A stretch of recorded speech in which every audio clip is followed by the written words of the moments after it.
question's to the Minister for Infrastructure, the Deputy Prime Minister. Climate change poses massive risks to Australia's infrastructure, including from rising sea levels, floods that are more intense and bushfires like we've already seen this year.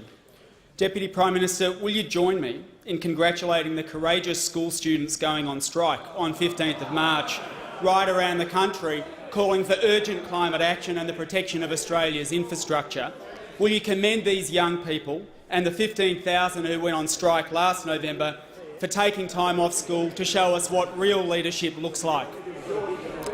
The Deputy Prime Minister has the call. Well, I tell you what, real leadership doesn't look like anything that the member for Melbourne ever brings to this chamber, Mr Speaker. The children should be at school. That's where they should be. They should be learning about Australian history. They should be learning about Australian geography. They should be learning about all the lessons that their teachers are willing to teach them. Mr Speaker, they should be at school. They should be at school, and I'm pleased that I'm part of a government which is spending record funding on schools. For Kingston is warned. Record funding on public schools, record funding on schools in general, Mr Speaker. And the member for Melbourne would do far better off, Mr Speaker, advising those children to go to school and to stay at school. What would happen, Mr? Who's going to look after those kids when they're out protesting? I know the Greens like to protest because that's all you ever bring to the national debate is protests and frivolous rallies. You do far better off joining the Liberal and the National parties in talking about the economic narrative, in talking about how important it is to have a job in this country, because if you want to work in this country, well, there's a job there for you. You'd be far better off talking about our record investment in defence and not siding with those on that side who, when they had 6 years of opportunity, dropped our defence investment spending levels to 1.6% of GDP, down to the same levels of appeasement. And I don't know why the member for Greenway's complaining or laughing. I mean, it's no laughing matter. It's important that we spend money on defence. It's important that our defence people have the very best of equipment. And under your side, Deputy Prime Minister, just if the member for Melbourne could resume his seat, I'm just going to say the Deputy Prime Minister was asked a question with a number of elements, but straying into defence is not relevant to the question.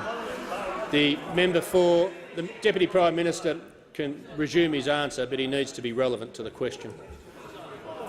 Well, Mr Speaker, the best place for those children is at school, learning about Australian history, learning about all the important things that their teachers, our very best teachers, mind you. You've already had one. Deputy Prime Minister will resume his seat. The member for Melbourne on a point of order.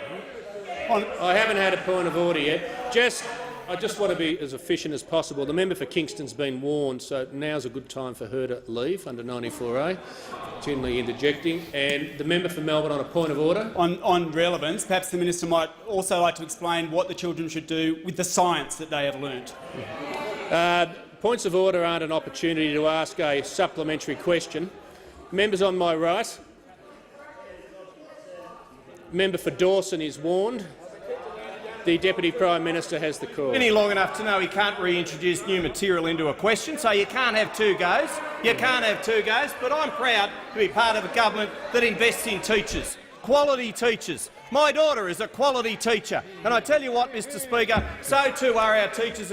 And you know what? They should be in class. They should be teaching our children, the very best children. And I tell you what, yeah, they're up there too. Well done for pointing them out. Good on you. The member for Cowan.